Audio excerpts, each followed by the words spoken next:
Happy Juneteenth. Feeling good, feeling great.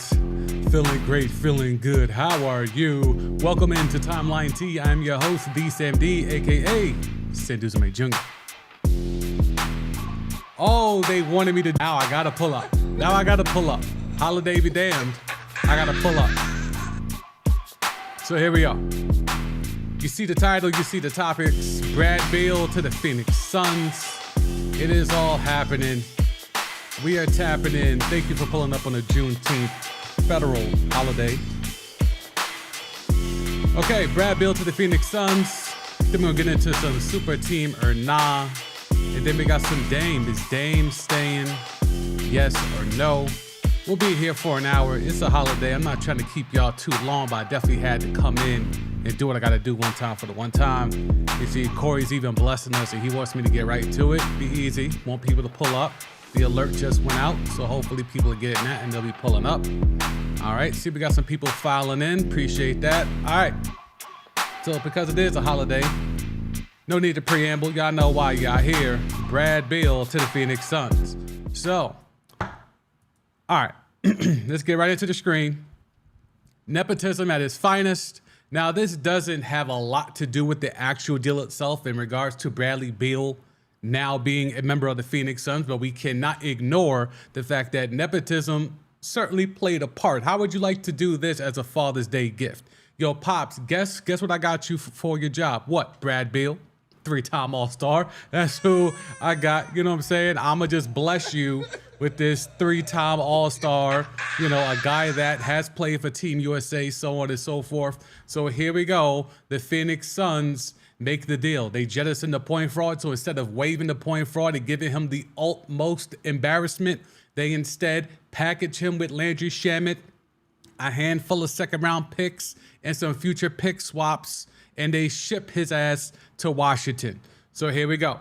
Now we have a squad that is made up of Kevin Durant, Brad Beal, and Devin Booker. And let's not sleep on Kevin Durant because according to Shams Charania, and this should be no surprise, but of course, here we go. Kevin Durant helped recruit Bradley Beal to Phoenix. No shit, because if we go back, digging deep into the files, from December of last year, Kevin Durant on Brad Beal.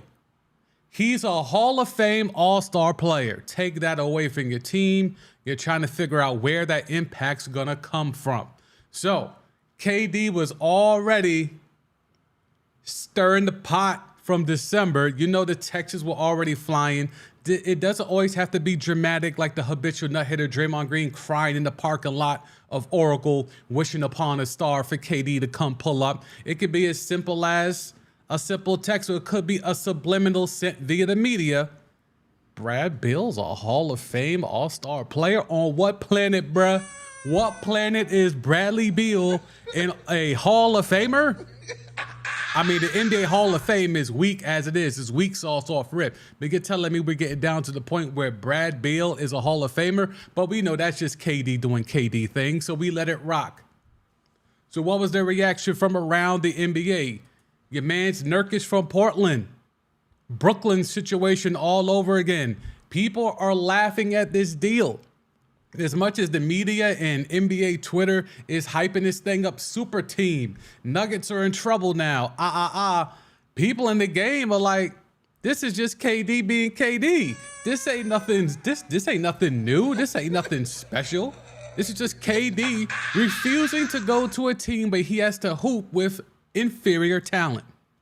So now, if we look at everywhere he's gone, and the meme bounced around, but if you just know the game is very simple. OKC, 2 superstars along with KD. Where he go after that? He went to the Bay. You could argue 2 superstars if you want to throw Clay in there. Where he go after that? Brooklyn. You want to throw in Kyrie initially, and then they go get the Bear to make it, guess what? 2 superstars. Now he gets shipped off to Phoenix. And yeah, some people might throw in the point fraud. Some people foolishly might even have tried to throw in DeAndre Ayton. But we know he had D-Book, but he was missing that second superstar. So what does Phoenix do? And what does the new owner, Ishbia, do? He's going to pay the luxury tax unless they move Ayton. which could be a thing. But as it stands right now, they only got $8 million to spend. $8 million to spend to try to fill out this roster without hitting the top tier, the second apron, which will then automatically put in that luxury tax. And it's a hard cap, a la the NFL and a la NHL. So now, where is this going to go? Because if we keep bouncing around, your man's Josh Hart, Knicks tape. They didn't get a single first-round pick? No, because this was a salary dump. This had nothing to do with the future of the Washington Wizards. What this had to do with is the fact that the new regime that just came in realized if we're going to do anything of substance to rebuild this team and do it the right way, Bradley Beal cannot be here. Him and that 5-year, $251 million contract that he's only 1 year in on cannot be the foundation of how we rebuild this franchise. So we have to move on. And Brad Beal knew it. This ain't nothing new. This is why he maxed out. And this is why he got the no trade clause. Sometimes we have to give these players their props when they go out there and they're savvy enough to realize this ship be sinking. So let me grab all the coins I can get and then control my destiny when they ultimately realize, damn, we shouldn't have gave him all these coins. Now what? Okay, you can trade me, but I'm going to handpick where I want to go. And there was talk of the Miami Heat. And again, you know, it's becoming the annual rite of passage, whether it's the Knicks in New York, whether it's the Lakers or in LA. And now, whether it's the Heat in Miami, players, agents are going to use those three locations as a leverage play. I don't think the Miami Heat were ever actually in on this deal. Even though they put proposals out there, Duncan Robinson was floating around, all that type of shit. But ultimately it comes down to having KD go out here and say that this man is a Hall of Famer. The seeds were already planted, bruh. So I'm sorry, Pat Riley. I'm sorry, Spoelstra. I'm sorry to Heat culture. Y'all thought y'all could culture y'all way into a superstar. Maybe you could do it with Dame, but I don't think that's going to happen either. So now you're just going to Heat culture and just run it back. You're going to run it back with Max Strus, run it back with Caleb Martin. You're going to do that again and think you're going to get back to the conference finals? You think Giannis, the Nigerian freak, is going to trick it off again? Come on, dogs. So now we have the actual things are in play.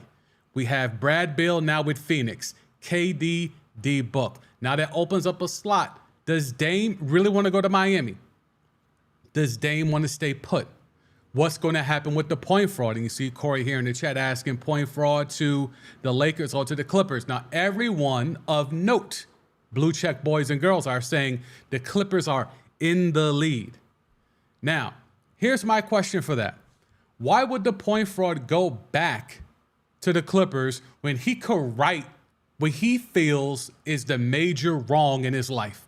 The point fraud will be on his deathbed and still screw and rule the day that David Stern allowed him to be a Laker for 15 minutes.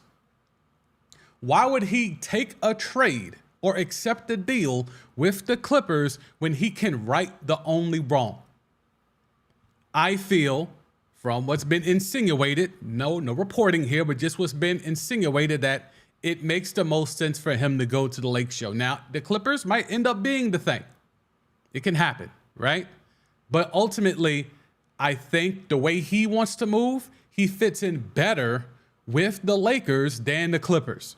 To me, you're asking him to come in at 38, 39 years old, and he's going to play how many games? Because we know Boardman, Kawhi, and Pandemic P are only going to play about 50 games, 50, 55, 60 at the max. You want that old man to go in there and do what? He's supposed to carry the team? With who? Terrence Mann? Who are you expecting the point fraud to go? Terrence Mann and Zubac? And the point fraud? They're supposed to steady the ship while Pandemic P and the Boardman load manage their way through another year? And who knows if Ty Lue's even going to be the coach there? Ty Lue could still shake the spot. So it's too much in flux to me for someone like the point fraud to just say, all right, Clippers. And there's even talk that if the point fraud goes to the Clippers, that they might bring back Rusty. How the hell is that going to work? You gonna put the point fraud and Russie on the floor at the same time? You gonna stagger minutes? You gonna have Russie backing up the point fraud? Or do you dare flip it and have the point fraud backing up Russ? It's just all weird. Whereas if you look at the Lake Show have a PG need. They have a point guard need. They're not bringing back D'Angelo Russell. Austin Reeves, even though he might get as much as a $100 million contract, I'm not sure if the Lake Show is lock in step with starting Austin Reeves at point guard especially. So maybe you go get a point fraud. And just because he starts doesn't mean he has to play starters minutes. You can still give Austin Reeves the bag. And then you could go get the point fraud and have him play 20, 25 minutes, start the game, maybe start the fourth quarter. Like, you can fill him in and use what he's got left, the little that still remains, and make that be something that's suitable. So I think if you're looking at this from a perspective of where will and where should the point fraud go, you have to look at, to me, the Lakers makes more sense. The Clippers, to me, I know he has a relationship with Ty Lue. I know that could be a thing. So if Ty Lue does stay, that could be a thing. But in regards to what's a better fit, if the point fraud is still actually caring about winning, it will not be the Los Angeles Clippers. So let's move along and let's get to Dame. No, you know what? We'll skip that for right now. We'll hit that next. Super team. Okay. So what does a super team actually look like? There's been a lot of narratives in regards to super team, Brad Beal, now with Kevin Durant, Devin Booker, and DeAndre Ayton. This is a big four, or at minimum, a big three. This is not a super team. Just because we have a lot of notable players or named players or even multiple all-star players, that does not, I repeat, does not make it a super team. I have been saying it on my podcast, the DCMD podcast, link is in the description. I've been saying it here on Timeline T, that the super team era is dead. It's been dead. It's all about duos. We literally went through, let me see, let me just pull this up real quick. We went through the whole damn standings, and you could see how it was just duo after duo after duo that were left on. Let's go here. So Denver, Jokic, Murray. Memphis, you have Ja and Triple J. Sacramento, you have De'Aaron Fox and Sabonis. Phoenix, D-Book and KD. Even with Bradley Beal, it's still just a duo. It's still just a duo. Don't get it twisted. Brad Beal is not that. It's still just KD and Book. And oh yeah, by the way, as a third, or if they keep Ayton, and Frank Vogel has declared that he's going to try to work with Ayton, they may try to make Ayton the third option. So now you got Brad Beal as a fourth option. So again, it's a duo in Phoenix.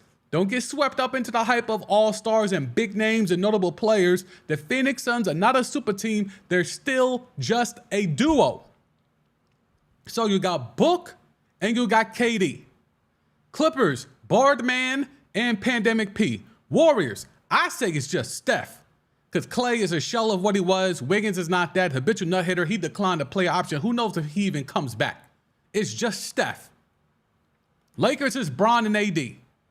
Minnesota, even though we don't hold them in high regard, is still Karl Anthony Towns and Ant-Man. Pels, if they keep that roster together, is B.I., Young Reaper, and Zion. We could just keep going on and on. Dallas, if Kyrie comes back, it's Kyrie and Luka. This is the era of duos, not super teams. They tried that. It didn't work. KD himself has tried that. It hasn't worked. It's only worked the one time. And the reason why it worked is because they needed one more guy to cancel out Bron. Bron was able to take them to 6 games when he had limited Kyrie and no Kevin Love. That was too scary for them. So they had to go ahead and go get KD to be the ultimate cheat code and make a comeback. And yes, I know they tricked off the three-point lead. We'll never forget that. But even before that, it wasn't the smoothest transition into just wiping them out. So when you're checking this out and when you're really breaking it down, Where are the super teams? The Bucks are not a super team. It is the Nigerian freak Giannis Antetokounmpo and Chris Middleton. The Celtics, it's Tatum and Brown, and all the signs are pointing that the Celtics are allegedly not interested in moving Jaylen Brown. They are indeed going to give him that 5-year, $290 million Supermax contract. Okay? Now you talk about Philly. I mean, you really just got Embiid. If you want to throw Maxey out there, have a blast with that. I won't, but I'll give you the benefit of the doubt and say it's Embiid and Maxey. Cleveland, I mean, you could go with the backcourt and say it's Donovan Mitchell and Darius Garland, and on and on and on. Super teams don't exist. If you want to talk about real super teams, you got to go back 40 years ago. And even then, it wasn't the super teams in terms of what people are thinking they are today. Super teams are thought of a whole bunch of dudes come together and they just decide to hoop. Free agency trades force me. I'm going to leave my team. I'm going to come to your team. We're going to link up, all that type of stuff. When has it actually worked? You could give me the Bron stuff, but that's just him playing with his mans. The super team KD to the Warriors, was that a super team? Or was that a team that actually lost in the finals in 7 games and needed another guy to get them over the hump? Where are the super teams that have won a chip? The Nuggets just showing it through the draft. They made one trade in getting Aaron Gordon. That was the big trade, and that was a couple of years ago. They even had to wait for that to mature and for that to marinate. So where are the super teams that everyone keeps clamoring for, that everyone gets so hyped up about when these transactions happen? This is not a super team. Brad Beal is not who y'all think he is. He's a name player. He got the Supermax bag because he decided, I'm going to get the Wizards for every penny imaginable. I'm just going to be the man right chair. And I'm sure that was very beneficial, not only for his pockets, but off the court. But once he realized new regime, all right, they probably going to want to get me up out of here because I'm making way too much bread. And yeah, first thing on the agenda, move this contract to the point where it will be a salary dump. We'll take a Landry Shamet. Who gives a shit? We'll take the point fraud. And if he doesn't want to play here, we'll get a third team involved and ship him somewhere else and collect even more assets. But we just know this Brad Beal contract that's going to be 50 plus mil in a matter of a year or two. No. We need that off the books. And they're not done yet. Might be a sign and trade with the Latvian world star Kristaps Porzingis in the near future. The Wizards are tearing it all down. There's no super teams. There's a bunch of teams with names, but there's no super teams. If you're telling me that Brad Beal is the 4th option or the 3rd option, is that a super team? No. Is that a team that has a chance to win the chip? Sure. If your first two are them and D-Book is him, KD still kind of sort of him, but it's a diminishing asset. So that's another reason why if this was KD at his apex, Book right now, which is his apex, and Brad Beal a couple of years ago at his apex, then we could revisit the conversation of super team. But when you have KD off of a injury pass where he's not playing a lot of games or not playing as many games as we've become accustomed to, you have Bradley Beal, who hasn't played 60 games, as I broke down on the stream last week. Bradley Beal hasn't played 60 games in about 4 or 5 seasons. And yes, Book is at his apex. Right now, Book is the number 1 option. Then you got KD at 2. That's still really good. Then you got Brad Beal as your 3rd. How does that even look? When has Brad Beal been a 3rd option? Not in the league, he hasn't been a 3rd option. How's that even supposed to look? Who's going to run point for this team? I've gotten a lot of heat about what is a point guard, who is a point guard, what justifies a point guard. Show me the point guard for the Phoenix Suns. Is Cam Payne going to start? You're going to go 4 deep with guards? You're going to go Cam Payne, Book, Beal, Durant, and just throw Ayton out there, assuming he's still there? Or is this the move that predates another move? Can Ayton go get them the depth that they're so clearly lacking? They were lacking it before, even more so now with them having to throw in Shamet to make the deal work. So I think if they could move Ayton, and that would not only free up a lot of money, that would allow them to maybe go sign somebody more competent, but what you can get back in an Ayton deal could also open up and allow you to get more depth. Because they have mortgaged everything. Your man's out here, where we at? Yeah, your man's Ishbia is not for play. Traded for Durant, fired Monty Williams, hired Frank Vogel, traded away the point fraud, traded for Brad Beal, and he's only been there 5 months. 5 months, he is coming in there and he is shaking shit up because that's what a new owner and a new regime does. This is the Ballmer effect. Steve Ballmer came in there. He paid for that squad $2 billion straight cash, homie. And he started changing everything. New arena, new look, new logo. We're going to rebrand the fuck out of this. And this is what Ishbia is trying to get off in the same type of way. The Phoenix Suns are going to be different. They're going to look different. They're going to play different. Frank Vogel, if you know how he was with the Lakers and more so with the Pacers, he is predicated on front court defense.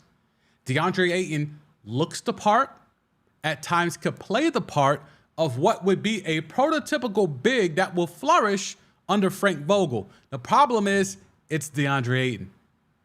And as much as, I and all of NBA Twitter, all of the basketball community at large, even here on YouTube, has roasted DeAndre Ayton for, at times, coming up small, it really is a steep decline when the point fraud wasn't on the floor. The point fraud set him up to get easy baskets, and he flourished with those easy baskets. But when the point fraud wasn't there and it was campaign or when Book was running point, it became a very difficult thing to do for DeAndre Ayton to continue to show that type of, prowess at the rim. He can rim run. He can grab boards and offensive and hit the offensive glass. But in terms of dumping the ball into him in the paint or even getting him out at the top of the key or the elbow, it has been extremely problematic when the point fraud wasn't on the floor. But he has value. You can flip him and open up some roster spots and get maybe some unheralded players or some vets that can come in. Because again, just like you just got a team to give you Bradley Beal, you might be in a position where you might have to give away DeAndre Ayton and just take whatever pieces you can get back. But just getting his salary off the books opens up a couple of roster spots, or at least being able to go out there and go get a legitimate person of note in free agency with only $8 million left as it stands right now. And that's only with like 7-8 guys under contract. $8 million left. You got to field a team of 15, y'all. So it's going to be Ayton, in my opinion, has to go. If they keep Ayton, they're going to have to get real creative with the money. Extremely creative with how they fluctuate the money over filling out the back end of that roster. And then that means more minutes. Bradley Beal hasn't played a lot of minutes off rip. And now you're telling me you're going to have a team where he might have to play 35, 36, 37 minutes a night? How, Sway? I mean, you're telling me a guy who's used to getting, now you see here, these 2 years, and we've been talking about it here. These 2 years were 1 year with Russie and 1 year without Russie, but these are the most shots he ever got as a number one option. 23 shots. That's the apex. But you notice he hasn't played more than 60 games in 4 seasons. Where did this guy go? 82 games. Where did this guy go? Back-to-back years, perfect attendance. But unfortunately, it's going to come to the point where you're asking someone who is used to getting 22, 23, and at the low end, 19, 18 shots to maybe take 14 shots. And while the three-point number, the percentage looks okay, when you look at the amount, it's really not. 30%, you're taking 5 threes a night. That's below league average. 37%, you're taking four threes. Okay, it's above league average, but you're only taking 4 threes a night. But when you was really jacking them up, 35% both years. 8 threes and 6 threes. 35%. League average at this year, I believe, was 34%. So just above league average. So you're bringing in a guy that, to me, is clearly on a downhill of his career. Like, I don't know what anyone that watches a lot of basketball is expecting from this, but you're not getting a guy that's at his apex. Now, he'll play a lot. He'll put up buckets. The team is going to score. That's a gimme. You can't have this many jump shooters and guys that can drive and score at the rim, because Brad Beal, he's not just a jump shooter. Now, the problem is he might be best used in his offense as a shooter, but that's on Frank Vogel. He's got to figure that out, because I could imagine a scenario where you could run Devin Booker at point. He's done it before. Devin Booker can run point. He did it back when he had Earl Watson. He was dropping 6-7 dimes a game. Devin Booker can run point, and he could still go be a bucket. If you do that, we've already saw the two-man game in the playoffs with him and Durant.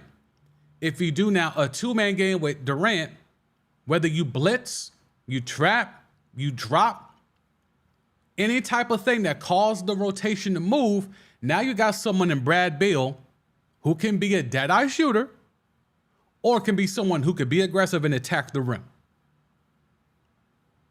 Like, you can do a lot of things with 3 guys. 3 guys makes your offense a lot easier to really take advantage. I mean, it's the primary thing with the triangle offense back in the day, but just in the sense of having 3 guys that can all handle the ball, dribble, pull up and shoot, and attack the rim and finish, or at bare minimum, draw fouls, that's going to be a very interesting offense to see what the Phoenix Suns do with it. Now, Frank Vogel's not known for being the biggest offensive mind, but in terms of having the pieces there, it shouldn't take too much to figure it out. But they need a point guard. And as much as Cam Payne has been the best point guard over the last 3 years, coincidentally, the same last 3 years that the point fraud has been there, Cam Payne's been the better point guard. As much as that's been the case, now that it's just Cam Payne, somebody got to back him up. Somebody got to back him up. Or maybe that with one of these 5 second-round picks, you know, something's got to give, okay? They need a point guard. Somehow, some way, they need a point guard. All right, let's move on. But the main thing is there are no super teams, okay? Stop, get that out your mind. There's no super teams, and super teams do not work. The only time they worked was back in the day in the 80s, and that was when dudes were stockpiling first-round picks, okay? The super team shit does not work. Even the Bulls back in the day, the you know, whether you want to go with the Rodman Bulls or the first 3P Bulls, those teams were not super teams. Those were teams that were built in the draft or draft day trades. Now, the second 3P, people want to say it was a super team because they added Rodman. Do you want to know how the Bulls got Rodman? Because the Spurs were giving him away, much like the Wizards just gave away Bradley Beal. But it wasn't because of no salaries, because Rodman was being Rodman. He was big wildin'. There are no super teams. You want to give me the Celtics thing with KG and Paul Pierce? That took a lot of trades, and it took a lot of maneuvering behind the scenes. But that core that was ready to be there, to have the assets to be able to go trade for Kevin Durant and Ray Allen, that was built via the draft. So how was that a super team? And Ray Allen was not Ray Allen when he was with Boston. Peak Ray Allen was Seattle and maybe 2 to 3 years with the Bucks. So like, even when he went to Boston, that was not peak Ray Allen. Wasn't a super team. But it's okay. Everyone thinks they know everything because they have a free Twitter account. Anyway, so Dame's staying. Damian Lillard wants to remain in Portland. He wants to be there, and he wants that team to get better. This is per Shams Charania, via your man's Pat McAfee. Here's the thing, right? I am so tired of this story. And I'm so tired of this story because the draft is literally 3 days away. The 22nd is the draft. We will be here live streaming the first round. I ain't doing no second round. First round of the NBA draft we'll be right here live streaming. But ultimately, when it comes down to is this. Portland has decided, in my opinion, to build around Damian Lillard. Now, while I think that's a mistake, and I have a video that just came out a couple days ago on this channel giving you the reasons why I feel it's a mistake. There's also now reporting that they might not trade the third pick and that they're trying to move the 23rd pick to try to get help for Dame. Let's see if we can find that one, because that one doesn't make a lot of sense to me. There's the Jaylen Brown news. I told y'all that they do not intend to trade. Where is it? Yeah, this was a thing last week, but, you know, it's being official today. They discussed OG Anunoby and Pascal Siakam, but they remain uninterested. And I think that's fair, because Pascal Siakam is not him. You do not trade the number 3 overall pick, which is more than likely going to be Scoot Henderson or Brandon Miller. You don't trade that for no damn Pascal Siakam or no damn OG either. Okay, so here we go. The Blazers showing no interest in dealing the number 3 overall pick. And now that brings up this. If Charlotte takes Scoot Henderson, they more than likely won't, but let's play the game. If the Blazers were to take Scoot Henderson and the Blazers are at 3, you have to take Brandon Miller. Now, Dame has said he wanted an elite top-tier wing, small forward, to play with. Brandon Miller won't be that next year, but in the very near future, he could be that elite wing. So have the Blazers try to convince Dame that there's a good possibility Charlotte takes Scoot, which means there's no reason for us to trade for an elite wing because we're going to draft Brandon Miller at 3. Now, maybe not next year, but a core of you, Shaedon Sharpe, Anthony Simons, if they don't make any other trades, Brandon Miller, like, that's a really good core. And you still got Nurkic, who is out here clowning KD. You got a core that you can actually build and be young again. Think that Dame just wants established vets. Dame, as I tried to say it last week, there's nobody good enough unless you do the Zion thing. You do the Zion thing, you can talk me into that. Less so with young Reaper Brandon Ingram, but the Zion thing, I'm more willing to roll and take that chance, right? Just because Zion is still young and he's nowhere near his apex if he could get his mind right on and off the court. However, if that doesn't happen and you're sitting there with the 3rd pick and Brandon Miller is taken second by Charlotte, then guess what, Dame? You're going to have to run with Scoot. There's no way that Portland can pass on Scoot. Now, you could maybe go Amen Thompson or either of the Thompsons actually at 3. If you want to run away from Scoot because you don't want Dame to be staring at his replacement, if you're on that type of time, fine. But that means you got to take one of the Thompson brothers at 3. So Dame is in a position here where he's going to get top-tier help. They're just going to be hella young. And he's not here for it, but it's, bro, you need to make your mind up. If you really want to go, then you saw what just happened with Brad Beal. If you really want to go, you know what you got to do. If you don't want to say the words to the Portland front office, trade me, then you can't keep doing this cat and mouse shit every offseason. You staying or nah? Because they got the 3rd pick, and that could be a transcendent player. But if you're going to be bitching and complaining, then that might take them out of taking Scoot, which would be a travesty of justice. And now you're hearing people that think they know saying, oh, well, I mean, are we sure Scoot's going to be better than Victor Wembanyama?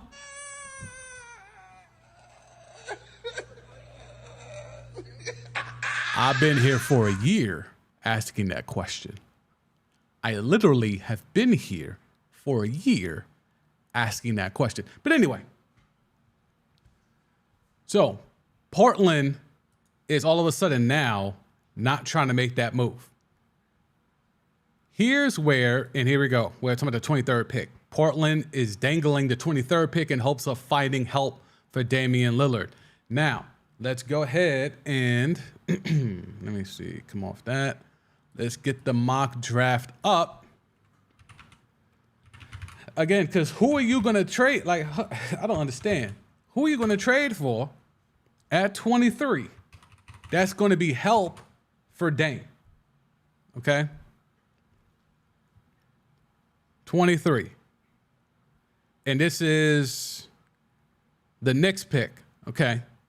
So Portland has this pick down here, and they think this is going to be help for Dame. If we have a full mock draft, let's see. 23rd, Noah Clowney. So he played with Brandon Miller, 6'10". I mean, again, if you're gonna trade the rights to this pick, which is the bottom of the first round, this draft is a deep draft. I don't know if it's 23 picks deep. Okay, so your scouting staff is gonna have to be really on point with the 23rd pick. So thinking you could flip this for someone who is a current player that can actually help Dame, I think is fool's gold. To me, that reeks of fool's gold. But this is where we at. Let's see if we can click on this. Hopefully there's no crazy pop-ups. Let's see if there's anyone that's being mentioned.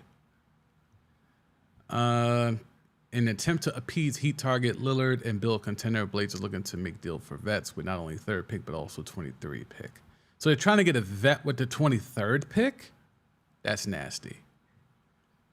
If whatever vet they get with that pick, he has to fill away. For the 23rd pick, dog? And again, Barry Jackson, you have to understand, Barry Jackson is a big Heat insider, whereas he gets a lot of his information straight from the Heat. So this could just be posturing in the media. This could not be valid. So I'm a little weary of how no one else is really pulling this up except for the person that has a lot of ties to the Miami Heat. So I'm a little wary of where that is, but it is what it is. The story is out there. We'll see what happens with that. So ultimately, if you're the Blazers with Dame, let me know in the chat live or on a replay in the comments. Trading Dame. Your options are A, trade Dame and begin to rebuild. B, trade the third pick and Anthony Simons to get Dame a top-tier wing player a la Zion, Brandon Ingram, Paul George, Siakam, etc.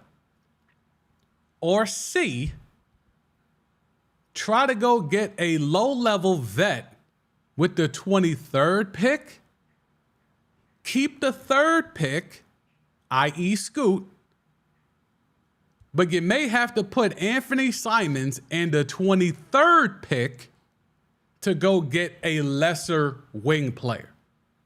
Those are your three options. So trade Dame and rebuild, A. B, do the thing that's been rumored for the weeks now, Anthony Simons and the third pick to get a top tier 3.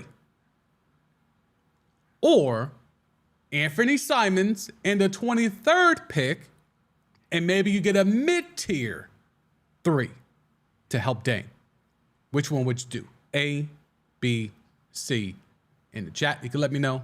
Or on the replay, let me know in the comments. And speaking of Zion, the Blazers reportedly prefer Zion Williamson over Brandon Ingram in a potential trade for the third pick. Reports Kevin O'Connor. He works for The Ringer. That's Bill Simmons' outfit. My sense from league sources is that Portland's preference is Williamson, who'd be a weapon in the pick and roll and in handoffs alongside Damian Lillard, should he stick around. There's no way that they're trading for Zion and Dame is gone. That just wouldn't make any sense. And Shaedon Sharpe. So again, none of this includes Anthony Simons because everyone and their mama is assuming if the Blazers make any deal to try to help Dame, Anthony Simons is in that deal. So now that means Shaedon Sharpe, who flashed heavily as a rookie, especially late in the year, now slides into that shooting guard spot next to assumingly Dame and potentially with whatever, wing player they get by moving the third pick or maybe the 23rd pick. I just don't like it, bro. I don't think, Dame, Zion, it looks great. It sounds great. Like this would be a lot of highlights, right? Assuming 1, he's in shape, and assuming 2, he's willing to take less shots. Because that's something we have not seen a lot of is Dame taking the less shots. Because Zion, one thing about Zion, when he gets that ball, it's going up. Okay? That ball is going up. I'm not saying he's a black hole. He's not Julius Randle level yet. But I'm just saying he's a one-way player in the sense of when he gets that ball and he gets the ball from the three-point land, he is bully balling his way like a locomotive a la, you know how when Giannis comes running right down the middle of the floor like a freight train? Zion is like that, but he's doing it from three-point line in the corners. He's getting the ball in the corner and he's putting his head down and he's just bulldozing right through you. He needs the ball to do that. Is Dame going to give up the rock? And again, let's put these two together. How much better are they in the West? I don't think they're that much better in the West. They're certainly not in the play-in. They're certainly not missing the playoffs, assuming health. They're not missing the playoffs. They're probably slightly above the play-in, assuming Dame could come back and be the 30-plus guy and Zion could be the 27, 8, and 6 guy that he was prior. Assuming those two can come together and form up like Voltron, they should be all right. But there's definitely no guarantee in that.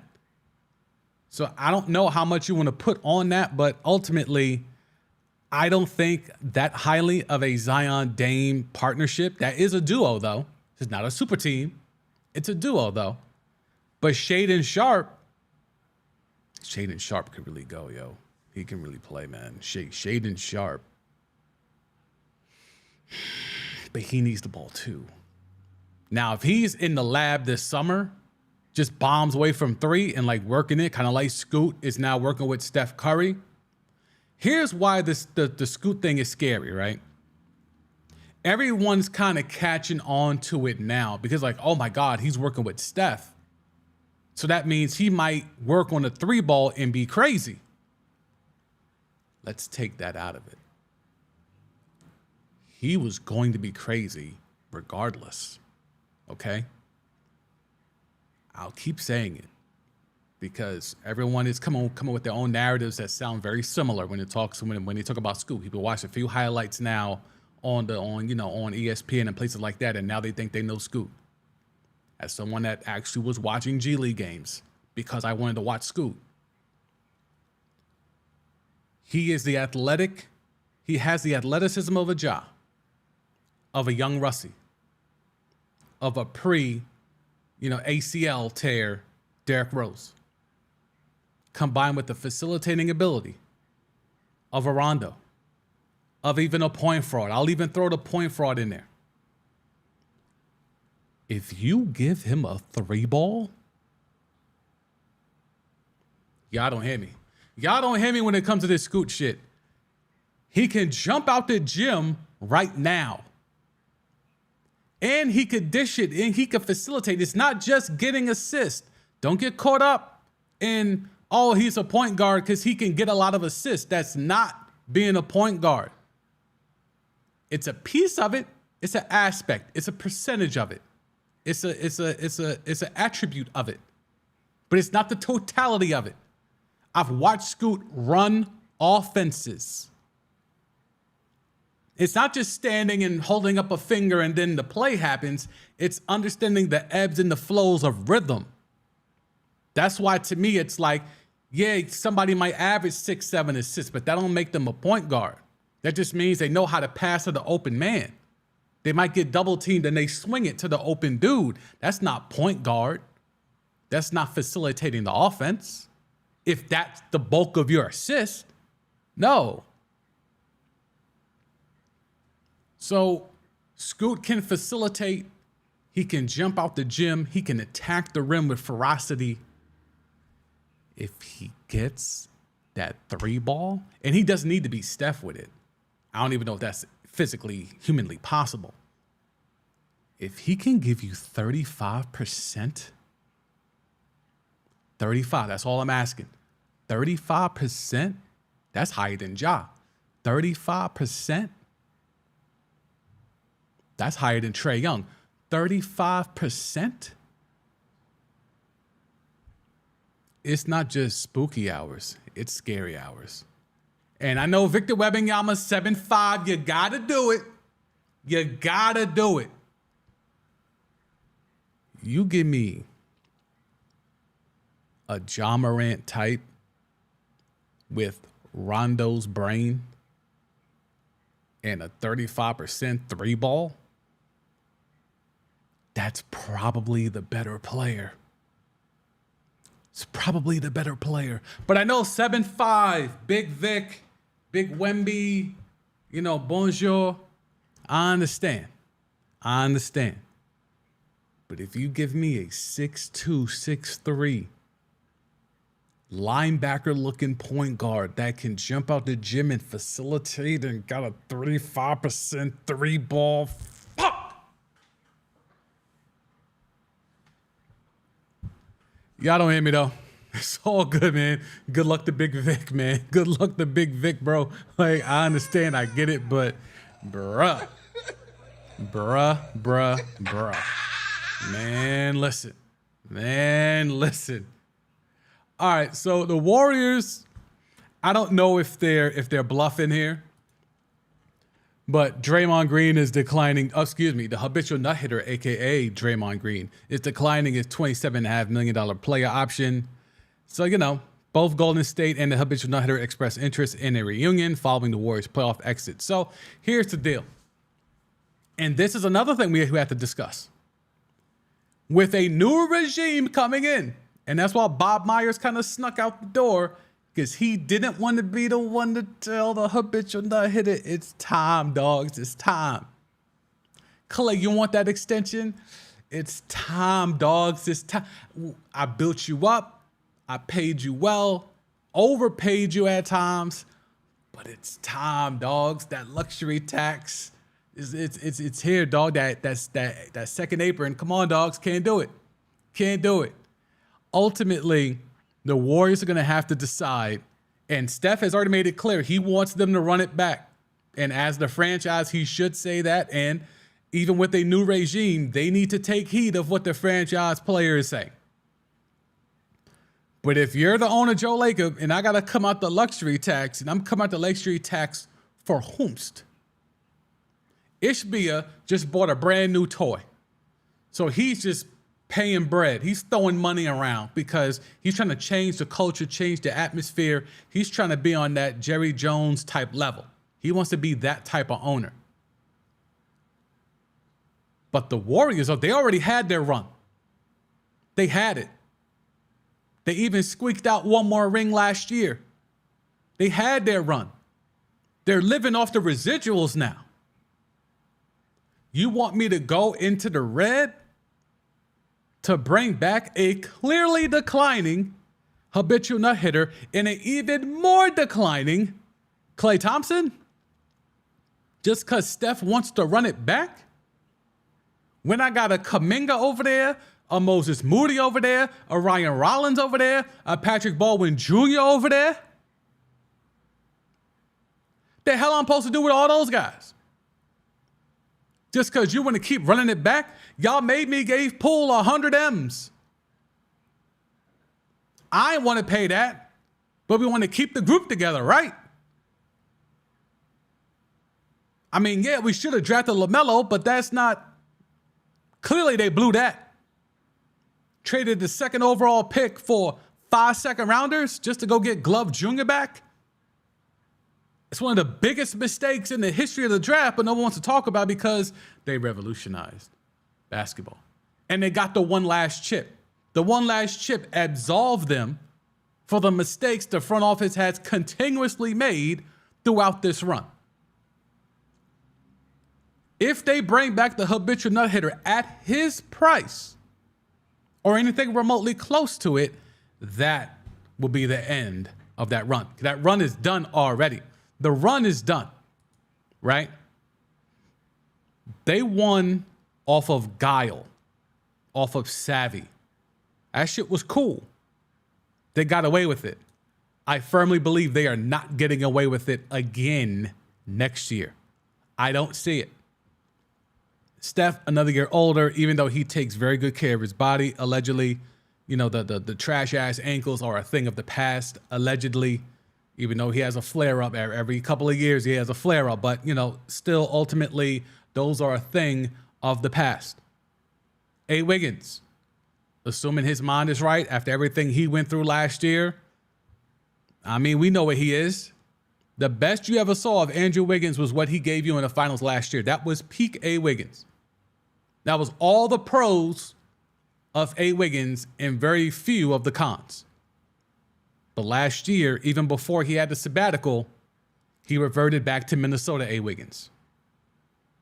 So you can't really depend on that. Having Kuminga, Moody, Baldwin Jr., and Ryan Rollins here and them not playing is really just an egregious measure of how to do business. It's egregious. And I know Baldwin Jr. and Rollins were rookies last year, but it's like, but no, if you know ball, if you know basketball and you watch these guys can hoop. Y'all have actually locked into players that can actually help if you allow them to play. But Steve Kerr put his name and his rep on the line by saying that this window is closed if they do not bring back the habitual nut hitter Draymond Green.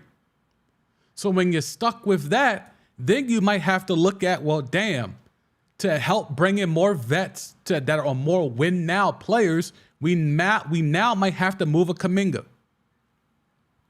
If you want someone to take Jordan Poole, you might have to package a Kuminga with it. Or straight up, you might have to offer Kuminga and a Moody, Kuminga and a Baldwin, Kuminga and a Rollins. And that, to me, is hurting the longevity of this roster. This roster, if they hand the keys over to the youngins, well, maybe not the keys, because he still got Steph. Clay should not get an extension. They should not bring back the habitual nut hitter. Who says Kuminga can't fill in and do some, not all? I know what Draymond brings, you know, the habitual nut hitter brings defensively. But what if Kuminga could do 85% of that and he could be way more dynamic offensively? Isn't that better than overpaying for a diminishing asset like Draymond Green, the habitual nut hitter? You have Klay Thompson. He wants an extension. He's already getting paid crazy. He wants an extension. Now, I'm not going to jump out here and say Moses Moody can be a shooter like Klay, but you see the size. It's not that much difference. And even Baldwin Jr., who I think really could be that next guy that can step in. He is a bucket. Now, don't look for anything from him defensively. Don't look for anything. He's like a Michael Porter Jr. Same type of skill set, same type of ability. Patrick Baldwin Jr. could go out here and be a crazy bucket. But just like we saw, you know, Michael Malone, shout out to Queens, air out Michael Porter Jr. for his efforts subliminally, you might get some of that with Patrick Baldwin Jr. But who says he can't go, though? Who says he can't fill in and be that guy that could be dynamic and fill in for Klay? Or if you find someone to take Wiggins, like the Warriors could be in a very good position to rebuild and retool on the fly and shred some salary in doing so. These owners ain't trying to pay that luxury tax. The CBA, and I can't wait till we can dissect all of that. That might be a whole separate video amongst itself. Just breaking down that CBA. CJ McCollum got a lot of point fraud in him. That's all I'm going to say. CJ McCollum got a lot of point fraud in him. He did not do the best for his constituents. I'll leave it at that. So, all right, what else we got? Oh yeah, elsewhere when it comes to the habitual nut hitter, Rich Paul is doing his best to get his verbiage out there and his talking points and his narratives out there. So we will continue to talk to Golden State and explore all options. All options. And you know what that means. It means the Lakers. And make sure you remember what I said earlier. Lakers, the Heat, and the Knicks. Everyone uses those three teams in those three markets as leverage. How many times have you seen someone be rumored to be a Laker, a Heat, or a Knick, a big time player, or someone of note anyway, and it actually happened? How many times? I'll wait. Jalen Brunson was not thought to be a big signing, okay? He turned into one because of his play, okay? Anthony Davis was a trade, okay? Jimmy Butler, that was not expected to be, that was when the Heat were able to get Jimmy Butler to not spin the block on Philly and come down to South Beach. That was not a move that many expected to be, that now means the Heat are going to make 2 finals appearances because of that move. No one was thinking that. When's the last time? Outside of LeBron and Miami, we know that was deeper than just Miami. That was more so I want to play with my mans D Wade and Bosh and all of that. Even though there was somebody else before Bosh and Bosh just got thrown in. That's another story for another day. Despite all of that, when's the last time the Lakers, the Heat, and the Knicks actually got the big fish?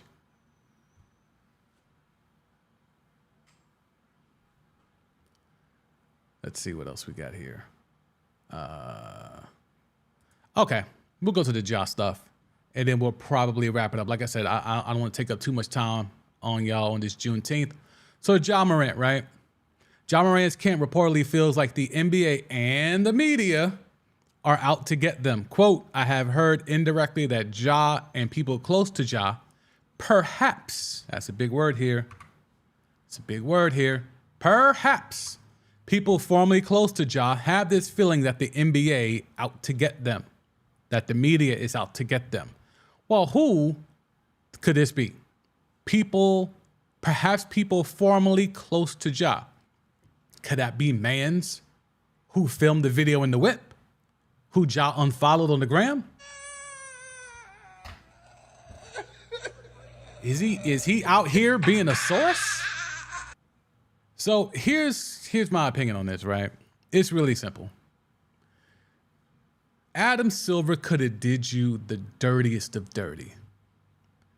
Yes, you got 25 games. Yes, that is a substantial hit to your bread, and it puts a lot of pressure on you to get all NBA honors to try to get some of that bread back. However, Adam Silver went light on you. You filmed yourself showing that the gun was a toy gun, and you thought that was going to absolve you. And you had your peoples in them float this information that it was indeed a toy gun, which ended up being allegedly factual. The league has not said that, but all signs point to that gun maybe not really actually being a gun. I said it last week when the suspension came out. It makes you look even dumber. It makes you look even stupider to get caught with a real hammer in the strip club after dropping bread all over the place and having strippers air you out and the strip club owner air you out. And you flash the tool on IG. You gonna walk around with a lighter that's in the shape of the same thing you got knocked for 8 games and almost lost a shoe deal, almost lost multiple sponsorships for, and lost the chance to get a Supermax? You're gonna go get a lighter in the same design as the thing you got knocked for 6 to 8 weeks prior? And you're gonna carry that in the car with the same dude who you got banned from the home arena in Memphis because he was allegedly the dude that was in the truck in Indiana that had the red beam for the Pacers staff.